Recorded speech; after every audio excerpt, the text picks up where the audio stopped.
Welcome to Chittoor clip Tamil. இன்றைக்கி வந்து நல்ல ஒரு சூப்பரான சுவையான ஆட்டுக்கறி பிரியாணி. பிரியாணிக்கு எப்போவுமே நல்லா கொழுப்பு கறியாக இருக்கணும். நான் வந்து ஒரு 3/4 கிலோ ஆட்டுக்கறி எடுத்திருக்கேன். பிரியாணி பண்ணுறதுக்கு நம்ம முன்கூட்டியே பொருட்களை எல்லாத்தையுமே மசாலா பொருட்களாகட்டும் அல்லது வெங்காயம், தக்காளி, பச்சை மிளகா, கறி முதற்கொண்டு கறியை நல்லா அலசி நீட் பண்ணி மஞ்சள் போட்டு க்ளீன் பண்ணி வைக்கணும். எல்லாம் பக்கத்தில் வச்சுக்கிட்டு அதுக்கப்புறம் தான் நம்ம சட்டியை அடுப்பில் வைக்கணும். நான் எல்லாத்தையுமே எடுத்து பக்கத்தில் க்ளீன் பண்ணி ரெடியாக வச்சுருக்கேன். இப்போ பிரியாணி செய்ய ஆரம்பிக்கலாம். இப்போ அடுப்பில் ஒரு குக்கர் வச்சுருக்கேன். அது நல்லா சூடானதுக்கப்புறம் எண்ணெய் ஊற்றிக்கலாம். கூடவே 2 டீஸ்பூன் நெய் போட்டுக்கிறேன். இப்போ எல்லாம் மொத்தமாக எண்ணெயும் நெய்யும் சேர்த்து 75 கிராம் இருக்கும். 3/4 கிலோ ஆட்டுக்கறியும் 1/2 கிலோ ரைஸும், அப்போ 1/4 கிலோவுக்கு 75 கிராம் வந்து ஆயில் சேர்த்துருக்கேன்.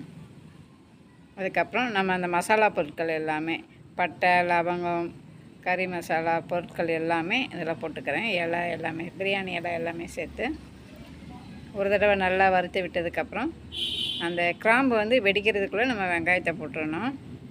சின்ன வெங்காயம் வந்து நான் இதில் கொஞ்சம் சேர்த்துக்கிறேன். இதில் சின்ன வெங்காயம் சேர்த்து செஞ்சோம்னா நல்லாயிருக்கும், டேஸ்ட்டாக இருக்கும். சின்ன வெங்காயம் ஒரு கைப்பிடி போட்டிருக்கேன். இது நல்லா வதங்கினதுக்கப்புறம் பெரிய வெங்காயம் சேர்த்துக்கலாம். பெரிய வெங்காயம் ஒரு நம்பர், நல்லா பெரிய வெங்காயம் நீல வாக்கில் அரிஞ்சு அதையும் சேர்த்துக்கிறேன். பெரிய வெங்காயம் நல்லா வந்து வதங்கணும், நல்லா முறுமுறுன்னு ஆகிற அளவுக்கு வதங்கணும். பிரியாணிக்கு எப்பவுமே இந்த வெங்காயம் வதங்கிறதுல தான் அந்த ஒரு வாசனையும் நல்ல டேஸ்ட்டும் கொடுக்கும். சாப்பிடும்போது வெங்காயமே தட்டுப்படக்கூடாது. வெங்காயம் இந்த அளவுக்கு வதங்கினதுக்கப்புறம் இஞ்சி பூண்டு பேஸ்ட்டு சேர்த்துக்கலாம். 2 டீஸ்பூன் இஞ்சி பூண்டு பேஸ்ட்டு சேர்த்துக்கிறேன்.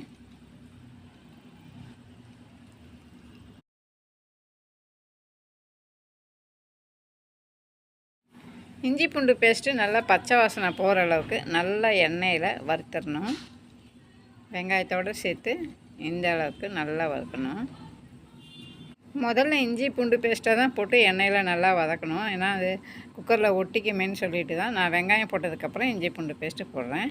இப்போ இந்த அளவுக்கு வதங்கினதுக்கப்புறம் தக்காளி வந்து ஒரே ஒரு தக்காளி தான் நல்லா பேஸ்ட் பண்ணி வச்சுருக்கேன்.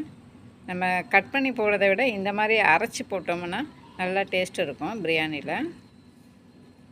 தக்காளியும் நல்லா பச்சை வாசனை போகிற அளவுக்கு வதக்கணும். எண்ணெய் பிரிஞ்சு வர்ற அளவுக்கு வதக்கணும் தக்காளி இந்த அளவுக்கு வதங்கினதுக்கப்புறம் கொத்தமல்லியும் புதினாவும் மிக்சி ஜாரில் போட்டு நல்லா அரைச்சி எடுத்துடலாம். பேஸ்ட் பண்ணி தான் போடணும், அப்போ தான் நல்லாயிருக்கும், டேஸ்ட்டாகவும் இருக்கும். அந்த கலரும் பார்க்குறக்கே பிரியாணி கலரும் நல்லாயிருக்கும். அந்த மாதிரி நல்லா பேஸ்ட் பண்ணி வச்சுருக்கேன். பாருங்கள், கொத்தமல்லி புதினா ரெண்டுமே அரைச்சது இப்போ நான் ஊற்றுறேன்.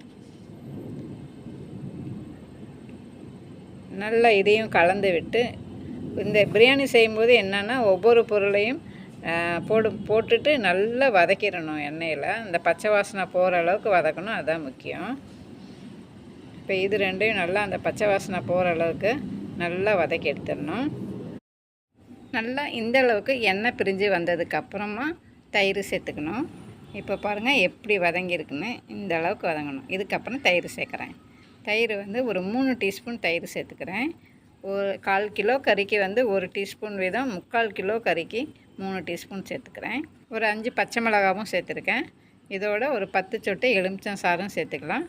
நல்லா வாசனையாகவும் டேஸ்ட்டாகவும் இருக்கும், புளிப்பு சுவையும் கிடைக்கும். கூடவே நம்ம க்ளீன் பண்ணி வச்சுருக்கிற ஆட்டுக்கறியும் அதோட சேர்த்திக்கலாம். நல்லா கொழுப்பு கறியாக இருந்தால் தான் பிரியாணிக்கு நல்லாயிருக்கும். அதுக்காகவே 3/4 கிலோவும் வந்து நான் நல்லா கொழுப்பு கறியாகவே எடுத்திருக்கேன். இது நல்லா அந்த மசாலாக்களோடு நல்லா கலந்து விட்டுடலாம். நல்லா கலக்கிறதுக்கு முன்னாடியே தேவையான உப்பு இதில் சேர்த்துக்கலாம். அப்போ தான் கறியில் உப்பு பிடிக்கும்.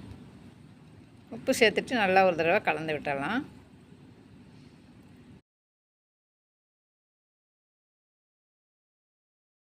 இந்த அளவுக்கு நல்லா கலந்ததுக்கப்புறம் மஞ்சத்தூள் ஒரு சிட்டிகை சேர்த்துக்கலாம். சேர்த்துட்டு அதையும் ஒரு தடவை கலந்து விட்டுடலாம். இந்த மசாலாக்கள்லாம் போட்டு இப்படி கலந்து விடும்போதே வந்து கறி வந்து நல்லா தண்ணி விட்டு வேக ஆரம்பிச்சிடும். பார்த்திங்கன்னா தெரியும். ஒரு 3 நிமிஷத்துக்கு வந்து கறி இந்த மாதிரி இந்த மசாலாக்களோடு சேர்ந்து வேகணும். நம்மளுக்கு காரத்துக்கு தகுந்த அளவுக்கு மிளகாய்த்தூள் போட்டுக்கலாம். மிளகாய்த்தூள் வந்து நான் ஒரு 1 டீஸ்பூன் போடுறேன். அதோட பிரியாணி மசாலா ஒரு டீஸ்பூன் போடுறேன். பிரியாணி மசாலா ஆப்ஷன் தான். உங்களுக்கு அது பிடிக்கலன்னா நீங்கள் அதை சேர்த்துக்க வேண்டாம். அதுக்கு பதில் மிளகாய் தூளை வந்து ஒரு 1.5 டீஸ்பூன் போட்டுட்டிங்கன்னா சரியாக இருக்கும். பிரியாணி மசாலாவுக்கு பதில் இந்த பட்டை, கிராம்பு, சோம்பு இதை வந்து கொஞ்சம் அதிகமாக சேர்த்துக்கலாம். ஒவ்வொரு பொருளை போடும்போதும் கலந்து விட்டுறணும். பிரியாணி மசாலா ஒரு டீஸ்பூன் போட்டிருக்கேன். தேவைப்பட்டால் கரம் மசாலா கூட ஒரு 1/2 டீஸ்பூன் சேர்த்துக்கலாம். ஆனால் கரம் மசாலா நான் சேர்த்துக்கல. ஒருவேளை பிரியாணி மசாலா நீங்கள் போடலை, உங்களுக்கு பிடிக்கல, அதை சேர்த்துக்கல அப்படின்னா நீங்கள் கரம் மசாலா ஒரு 1/2 டீஸ்பூன் சேர்த்துக்கலாம். பாருங்கள், இந்த அளவுக்கு கறியில் அந்த மசாலாக்கள்லாம் நல்லா கோட் ஆகணும். கறியும் வந்து இதிலே பாதி வெந்துடும். உங்களுக்கு நல்லா உப்பு, காரம், அந்த மசாலாக்கள்லாம் நல்லா இறங்கி கறி பிரியாணியில் சாப்பிடும்போது நல்லா டேஸ்ட் கிடைக்கும். நம்ம போட்ட இந்த மசாலாக்களோட பச்சை வாசனையெல்லாம் போய் கறியும் நல்லா இந்த அளவுக்கு பாதி வெந்த மாதிரி இருக்கணும். இதுக்கப்புறம் தான் நம்ம அரிசி சேர்த்துக்கணும். இப்போ அரிசியை சேர்த்துக்கிறேன். வீட்டில் சாப்பாடு செய்கிற அரிசி தான் இது, சீரக சம்பா ரைஸ் தான். இதை வந்து நான் ஒரு 1/2 கிலோ சேர்த்துக்கிறேன். அரிசி போட்ட உடனேயுமே ஒரு தடவை நல்லா கலந்து விட்டுறணும். சீரக சம்பாவுன்னா அவ்வளோ சீக்கிரம் உடையாது. இது வந்து நான் ஒரு 20 நிமிஷம் ஊற வச்சு தான் இதில் சேர்த்துருக்கேன்.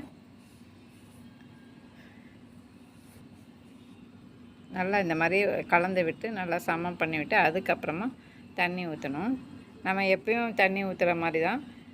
ஒரு படி அரிசிக்கு 2 படி தண்ணி வைப்போம், அந்த மாதிரி தான். இப்போ நான் வந்து 2 டம்ளர் அரிசி இருந்தது. 1/2 கிலோ வந்து எனக்கு 2 டம்ளர் வந்தது. அதனால் 4 டம்ளர் தண்ணி வச்சுருக்கேன்.